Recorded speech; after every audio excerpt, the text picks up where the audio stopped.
50 కోట్లు నష్టం బ్రదర్ ఆ కుటుంబానికి ఇన్సూరెన్స్. ఈ బెగ్గర్ చేసిన బెగ్గింగ్ చేసలకి 50 కోట్లు 50 కోట్లు బ్రదర్. 50 కోట్లు ఇన్సూరెన్స్ పోయింది బ్రదర్ ఆ వ్యక్తికి. ఆ రోజు మొదటి రోజు వాళ్ళ ఫ్యామిలీ వచ్చి ఇది యాక్సిడెంట్ అని రాస్తే, యాక్సిడెంట్ రాస్తే, ఎందుకని ఇన్సూరెన్స్ కోసం రాస్తే, వీడు అతి చేసి దాన్ని చింపి అందరిని రెచ్చగొట్టి చివరికి ఆవిడ్ని అనుమానించే దగ్గర తీసుకొచ్చాడు వ్యవహారాన్ని. భార్య సహకరించట్లేదంటే ఏదో ఉంది ఇక్కడ అనేటట్టుగా బయట వాళ్ళకు పోర్ట్రే చేసి దాన్ని చిత్రీకరించి ఆవిడ బలవంతంగా పోస్ట్ మార్టంకు అంగీకరించేటట్టుగా చేసి ఆ పోస్ట్ మార్టం రిపోర్ట్ అంతా ప్రపంచం అంతా తెలిసేటట్టుగా 50 కోట్లు నష్టం బ్రదర్. ఈ బెగ్గర్ చేసిన పనికి మాటిమాటికి బెగ్గర్ అని అనకండి, వినడానికి కూడా మరి బెగ్గింగ్ చేసే వాళ్ళు ఏమంటారు బ్రదర్? ఐఏఎస్ ఆఫీసర్ అంటారా? ఆయన పాస్టర్ అంటున్నాడు, పొద్దున్న లేస్తే బైబిల్ వినండి. ఎట్లా బెగ్గింగ్ చేసే వాళ్ళని బెగ్గర్ అంటారు, అది వాళ్ళ పదము. మరి పాస్టర్లను ఏమంటారు? పాస్టర్ అంటారు. ఆయన పాస్టర్ అనే అంటున్నాడు. అభినయ్ చేసిన పాస్టర్ అని ఆ వ్యక్తి ఆ కాల్ రికార్డింగ్ ఏమన్నాడు, నాకు చర్చి లేదు అన్నాడు. అన్నాడు అనలేదా? కాల్ రికార్డింగ్ లో నాకు చర్చి లేదు అన్నాడు. పొలిటికల్ పార్టీ పెడుతున్నాం. నా దగ్గర మంద లేదు బ్రదర్, ఒక్క గొర్రె కూడా మంద లేదు నా దగ్గర. నేను కాపర్ని అంటే కాపర్ అని ఎవరిని అంటారు? ఒక 200 గొర్రెలు ఉండాలి, లేదా కనీసం ఒక 2 గొర్రెలు అయినా ఉండాలి, ఒక్క గొర్రె అయినా ఉండాలి, ఒక దొడ్డు ఉండాలి, అందులో గొర్రె ఉండాలి. అప్పుడు నేను కాపర్ని అంటే ఓకే, చెప్పాల్సిన అక్కర్లేదు, కాపర్ అని అనుకుంటాం మేము. ఒక గొర్రెనో మేకనో తీసుకొని పోతుంటే అలా తీసుకొని వస్తుంటే వీడు కాపరే అని అనుకుంటాం మేము. ఒక్క గొర్రె లేదు, నీకు దొడ్డి లేదు, కాపర్ అంటే ఏంటి? ఏదైనా టైటిల్ నా తెలుగొడుతాను. నాకు చర్చి లేదని చెప్పింది నువ్వే కాల్ రికార్డింగ్లో. పోనీ చర్చి ఉంటే ఎక్కడుందో చెప్పు. హైదరాబాద్లో ఉందా? ఎక్కడ? అడ్రస్ ఎక్కడ? రాజమండ్రిలో ఉందా? అడ్రస్ ఎక్కడ? కడపలో ఉందా? అడ్రస్ ఎక్కడ? లేదు. కొద్దికాలం ట్రై చేశాడు పాపం, వర్కౌట్ కాలే. కొద్దికాలం ట్రై చేశాడు. నేను సినిమాలో నటించాను, ఏ ఉల్పా సినిమాలో నటించాడో తెలియదు ఎవరికి, తెలియదు నిజంగానే. ఆ సినిమాలు అంటే ఎవరికి తెలియదు. నేను సినిమాలో నటించాను. మా కడపలో బ్యానర్ వేశాడు బ్రదర్, దేవుడు సేవ చేస్తున్న పాస్టర్ అభినయ్ దర్శన్ పెద్ద బోర్డు వేస్తున్నాడు. అందరూ అనుమానం ఏంటంటే ఏమి సినిమా ఏమి సినిమా ఏమి సినిమా అని. ఎవరికి తెలియదు. చాలామంది ఏమి సినిమా తీశాడు అని. అది మనోడు గుర్తింపు. అంటే నేను పాస్టర్ అని చెప్పి సర్వైవ్ కాలేని అసమర్థుడు కాబట్టే సినిమాలో నుంచి వచ్చానని రాసుకుంటున్నావు. ఎట్లా మీరు ఎట్లా పాస్టర్ అయ్యారంటే మా నాన్నగారు పాస్టర్ కాబట్టి నేను కూడా పాస్టర్ అని అన్నాడు ఆయన. నా ఇంట్లో ఉంది, మా తాతలు నెయ్యి తాగారు, మా మూతి వాసన చూడ అన్నట్టుంది ఇక్కడ. మా తాత నెయ్యి తాగాడు, మా మూతి వాసన చూడ అన్నట్టుంది ఇక్కడ. అంటే మీ తాత నెయ్యి తాగితే నీ మూతి వాసన వస్తుందా ఏంటి? నీ మూతి వాసన వస్తే మీ తాత తాగాడని అర్థమై ఏంటి? మీ నాన్న పాస్టర్ అంటే ఎవరైనా ఆయనకున్న విశ్వసనీయత ఏంటి? ఎక్కడ పరిచయం చేశాడు? వెళ్ళి చూడండి బ్యాక్గ్రౌండ్లోకి వెళ్ళి. నాకు తెలుసు, నేను మాట్లాడిన దాని గురించి స్టడీ చేసినట్టున్నారు. నేను లైవ్ పెట్టాను, లైవ్ పెట్టి చెప్పాను, ఒరే అభినయ్ ఇంకొకసారి ఒక్కో మొరిగినట్టు మొరిగామనుకో మీ నాన్న దగ్గర నుంచి మొదలు పెడతా అని చెప్పాను. వీడియో ఉంటుంది చూడండి. అంటే మొరిగాడు నా మీద, అన్ని అబద్ధాలు చెప్పాడు. నేను ఎవరి దగ్గర నుంచి చర్చ లాక్కున్నానంట, ఎవరికో ఏదో చేశానంట, అది చేశాను, కుక్క మొరిగినట్టు మొరిగాడు. ఎందుకంటే అది మంచి వేడిలో ఉంది, ఆయన వేడిలో ఉంది కదా. అప్పుడు అందరూ నా మీద వ్యతిరేకంగా ఉన్నారు. ఈ వేడిలో మనం ఏమన్నా చెల్తుందని మొరిగాడు. లైవ్ పెట్టి మాట్లాడాను. తేడా చేసామనుకో నేను మొదలు పెడతాను. ఎందుకంటే నీది కడపే నాది కడపే, అంతే కదా. లేదంటారా? అమ్మగారి భాగవతం మేనమాకు తెలీదా? అంతే కదా. అమ్మగారి భాగవతం. కానీ మీలాంటి పాస్టర్లు దేవుని యొక్క గొప్పతనం ప్రజలకు చెప్పాల్సింది పోయి ఇంకా మీరే వ్యక్తిగతంగా దూషణలు చేసుకుంటూ వీడియోలు పెట్టుకుంటూ కొట్టుకుంటూ అంటే ఎటు పోతుంది? మంచి ప్రశ్న అడిగా ఉపేంద్ర. అంటే మీరే కొట్టుకుంటే అంటే ఇంతసేపు మంచిగా అడగలేదా అన్న? ఇది పనికొచ్చే ప్రశ్న, చాలా మందికి ఉండేటువంటి ప్రశ్న ఇది. పాస్టర్లుగా మీరు అనుకుంటున్నారేంటి? Okay right. చర్లపల్లి జైలు ఉందా? చర్లపల్లి జైలు ఉంది, లేకపోతే తిహార్ జైలు ఉంది, లేకపోతే ప్రతి మండలానికి ఒక పోలీస్ స్టేషన్ ఉందబ్బా. ఇంత పోలీస్ స్టేషన్లో ఉన్న వాళ్ళంతా ఇండోనేషియా వాళ్ళు, బంగ్లాదేశ్ వాళ్ళు, పాకిస్తాన్ వాళ్ళు, అమెరికా వాళ్ళు వీళ్ళు ఉన్నారా, లేకపోతే మన ఇండియన్స్ ఉన్నారా లోపల? ఇండియన్స్. అదేంటి మన ఇండియన్స్ మనమే లోపల పెడతామా? మన ఇండియన్స్ మీద మనమే కేసు పెట్టి, మన ఇండియన్స్ మీద మనమే కోర్టుకు నడిపించి, మన ఇండియన్స్ మీద మనమే యావజ్జీవ కఠిన కారాగార శిక్షలు వేసి, ఉరి శిక్షలు వేసి మనం చేయొచ్చట మన ఇండియన్స్ని? తప్పు చేస్తున్నారు కాబట్టి శిక్ష పడాల్సిందే అన్నట్టు. అంటే మన ఇండియన్స్ అని తప్పు దగ్గర చూడం, అంతే కదా. జేబు దొంగలు ఉన్నారు జాగ్రత్త అని కింద పాకిస్తాన్ ఫోటో ఎందుకు పెట్టేది మీరు? ఇండియా వాళ్ళ ఫోటో ఎందుకు వేస్తున్నారు మీరు? అసలు అంటే జేబు దొంగలు ఇండియాలో కూడా ఉంటారు, మర్డర్ చేసే వాళ్ళు ఇండియాలో కూడా ఉంటారు. అందుకని పెద్ద పెద్ద జైలు పెట్టారు. తేహార్ జైల్లో ఉండే వాళ్ళు ఎవరు ఇంతకీ? అపర మేధావులు. 200 కోట్లు 300 కోట్లు స్కామ్ చేసిన వాళ్ళు తేహార్ జైల్లో ఉంటారు. అంత మేధావిని తేహార్ జైలు ఎందుకు పెట్టావు? భారతీయుడే మళ్ళీ భారతీయుడే. ఇక్కడ మనం మీరు పాస్టర్లా కాదు ప్రశ్న. వాక్యానికి పక్కకి వెళ్తున్నావా, వాక్యానికి సమాంతరంగా వెళ్తున్నావా, అదే ప్రశ్న. ఇది ప్రమాణం. ఈ ప్రమాణాన్ని మీరినప్పుడు వాడు పాస్టరో విశ్వాసో ఇంకొకటి చూడం. దీన్ని మీరినప్పుడు చూడం అబ్బా, అంతే. దీన్ని మీరినప్పుడే గౌరవం. దీన్ని మీరితే పాస్టర్ అంటే అంతమించే ప్రశ్నతో వీడు. అంటే నువ్వు పాస్టర్వి, నేను పాస్టర్ని, కాబట్టి నువ్వు ఏ దరిద్రం చేసి నేను చూస్తూ ఊరుకుండాలనా? ఇదేమన్నా అత్తగారి ఇలా క్రైస్తవం అంటే నీ ఇష్టం వచ్చినట్టు నువ్వు బిహేవ్ చేయడానికి, నా ఇష్టం వచ్చిన నేను బిహేవ్ చేయడానికి కాదు. మరి ఇది ఎందుకు? ఇప్పుడు 2 2 4 అని టీచర్ బోర్డు మీద చెప్పింది. తనకి పిల్లలే ఫీజు ఇస్తున్నారు, వాళ్ళు ఇచ్చే ఫీజే తను తీసుకుంటుంది. ఎగ్జామ్ పెట్టింది. 100 మందికి ఎగ్జామ్ పెడితే 99 మంది రాశారు. 2 2 5 అని ఒకటి రాశాడు, 6 అని ఒకటి రాశాడు, 3.9 అని ఒకటి రాశాడు, 1 అని ఒకటి రాశాడు, 100 అని ఒకటి రాశాడు. ఒక్కడ మాత్రం 2 2 4 అని రాశాడు. ఇప్పుడు ఆవిడ 99 మంది తప్పు రాశారు, వీళ్ళందరికీ రెడ్ పెన్తో ఇంటూ కొడితే వీళ్ళు ఇచ్చే డబ్బే కదా మనం తీసుకుంటున్నది, మన స్కూల్ పరువే కదా పోయేది, 99 మంది ఫెయిల్ అయ్యారంటే అని అన్నిటికీ రైట్ కొట్టుకుంటూ పోయింది అనుకో. అదే నిజం అనుకుంటున్నాను. అప్పుడు నువ్వు ఏం తయారు చేస్తున్నావు అంటే పనికిరాని ఇంజనీర్లను తయారు చేస్తున్నావు, పనికిరాని డాక్టర్లను తయారు చేస్తున్నావు, పనికిరాని ప్రొఫెసర్లు తయారు చేస్తున్నావు, పనికిరాని రాజకీయ నాయకులు తయారు చేస్తున్నావు, అసమర్థులను తయారు చేస్తున్నావు. 99 మంది తప్పు రాసినా, 100 మంది తప్పు రాసినా, అది నీ స్కూల్ అయినా వాళ్ళే నీ ఫీజు ఇచ్చినా ఇంటూ కొట్టాలి. అది నీ బాధ్యత, నీ వృత్తి ధర్మం. అలాగే నేను పాస్తున్నాబ్బా. దీనికి తేడాగా కనిపించాడు, ఆడికి రెస్పెక్ట్ ఇవ్వను, వాడిని ఎక్స్పోజ్ చేస్తాను, వాడి గురించి మాట్లాడతాను. ఓకే, నేను మాట్లాడింది తప్పు అనిపిస్తే బైబుల్ తీసుకొని నేను మాట్లాడింది ఎలా తప్పో నిరూపించు. అంత సామర్థ్యం లేకపోతే సైలెంట్ కూర్చో. అంతేగాని పాస్టర్లే అంటే అనకూడదా? పాస్టర్లు అనకూడదా?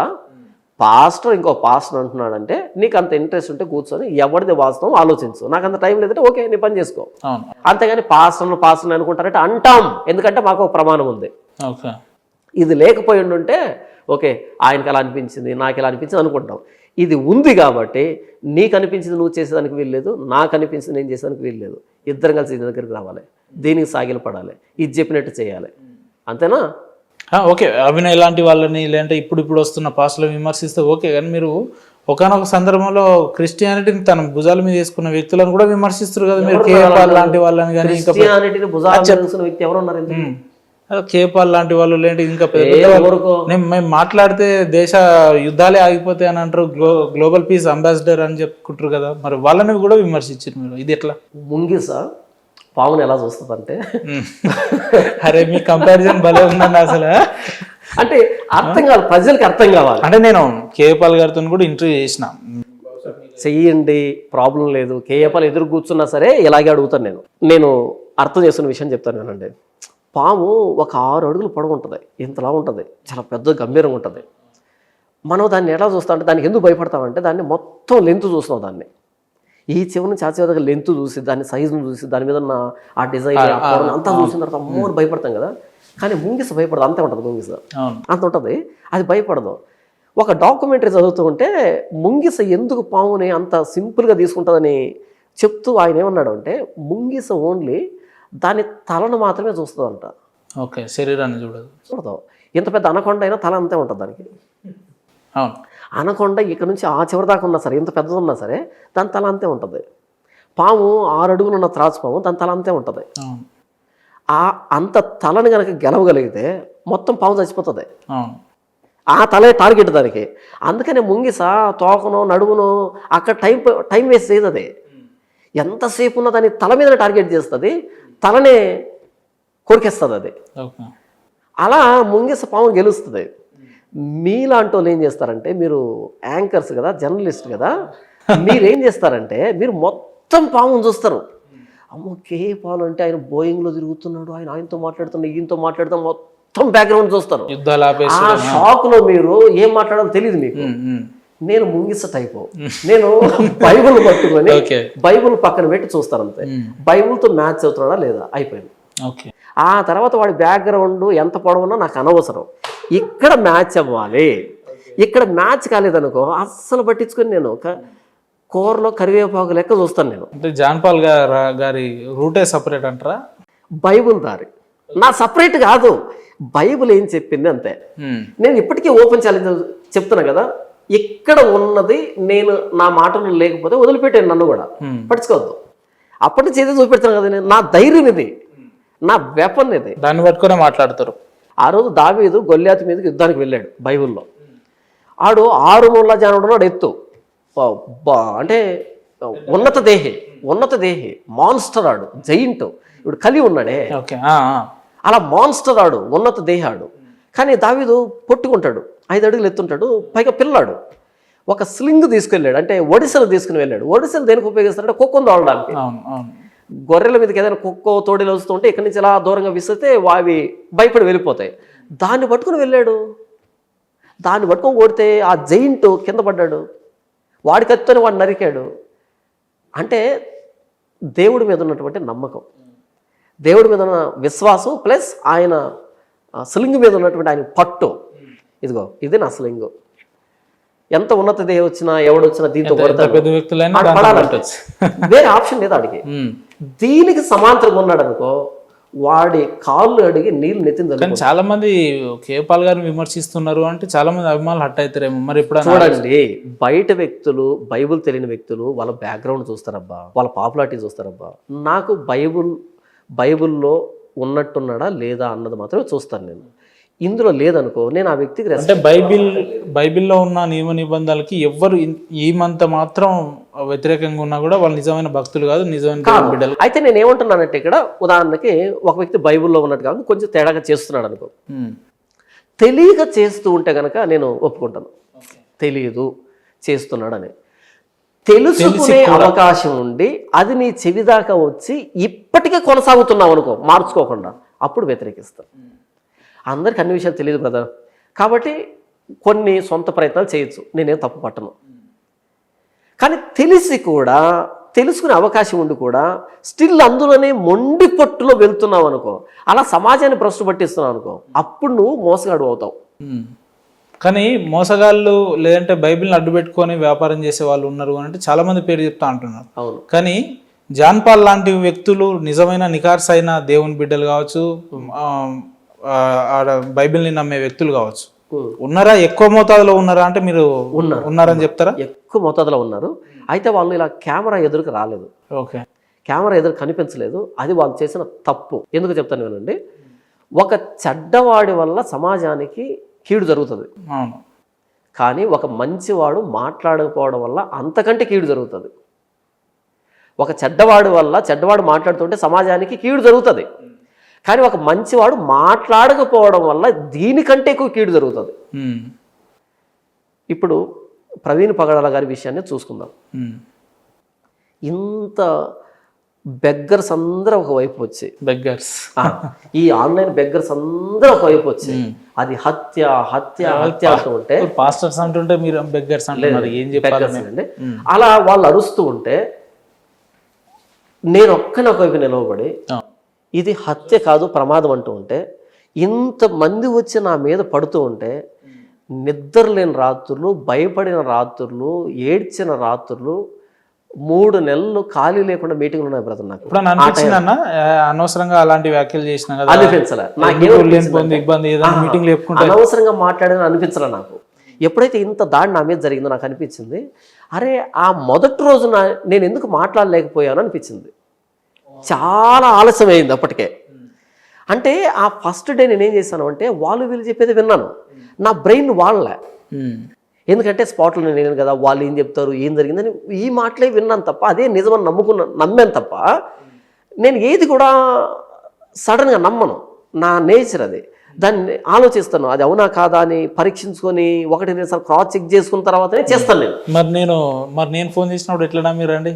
ఏమండి నా పేరు ఉపేందర్, నేను సిగ్నేచర్ అనగానే ఎట్లా నమ్మిరు? అంటే మీ వాయిస్ నాకు తెలుసు కదా, మీ వాయిస్ నాకు తెలుసు, కూడా గమనించారు మీ వాయిస్ నాకు తెలుసు, మిమ్మల్ని చూస్తుంటాను కదా నేను. కాబట్టి మీ వాయిస్ నాకు తెలుసు. పైగా మీరు ఇంటర్వ్యూకి అడిగారు నన్ను. వేరే పర్పస్ కదా, వేరే పర్పస్ ఏం కాదు. మనం పర్సనల్గా మాట్లాడతాము, మనం ఇలా చేద్దాం అలా అన్నా. ఇంటర్వ్యూకి అడిగారు, పైగా మీ వాయిస్ నాకు తెలుసు. ఓకే ఫైన్, నేను దాన్ని క్రాస్ చెక్ చేసుకోవాలి. ఏదన్నా క్రాస్ చెక్ చేసుకో, దాన్ని క్రాస్ చెక్ చేసుకోగలను. మహేంద్ర గారి నంబర్ నా దగ్గర ఉంది, నేను మహేంద్ర గారు మెసేజ్ పెట్టారు. అలా ఏంటంటే క్రాస్ చెక్ చేసుకోగలను. ఒకవేళ ఏదైనా నష్టపోతే నేను నష్టపోగలను ఇక్కడ. అలా ఏంటంటే ఆ మొదటి 3 రోజులు నేను మోసపోయాను బ్రదర్. వీళ్ళు చెప్పేటువంటి ఈ తప్పుడు మాటలు విని మోసపోయాను. తర్వాత ఎప్పుడైతే నా మీద దాడి జరిగిందో ఇంత పెద్ద ఎత్తున, అప్పుడు అనిపించింది మొదటి రోజు, 2వ రోజు, 3వ రోజు నేను ఎందుకు నమ్మాల్సి వచ్చింది, అందరిలాగా ఎందుకు ఆలోచించాను నేను, ఎందుకు నేను నా రీజనింగ్ను ఉపయోగించలేకపోయాను అని బాధ అనిపించింది. ఒకవేళ ఆ రోజే కనుక తెలుసుంటే ఆ రోజు నుంచి వరుస పెట్టి 10 వీడియోలు చేసి ఉండేవాడిని. మీ తడాక ఏంటో చూపించాను, నా తడాక ఏంటో చూపెడతాను. ఎందుకంటే నేనున్నది నిజం వైపు, సత్యం వైపు. నేనున్నది యేసు ప్రభు పక్షాన. ఆయన కోసమే ఇదంతా చేశాను నేను.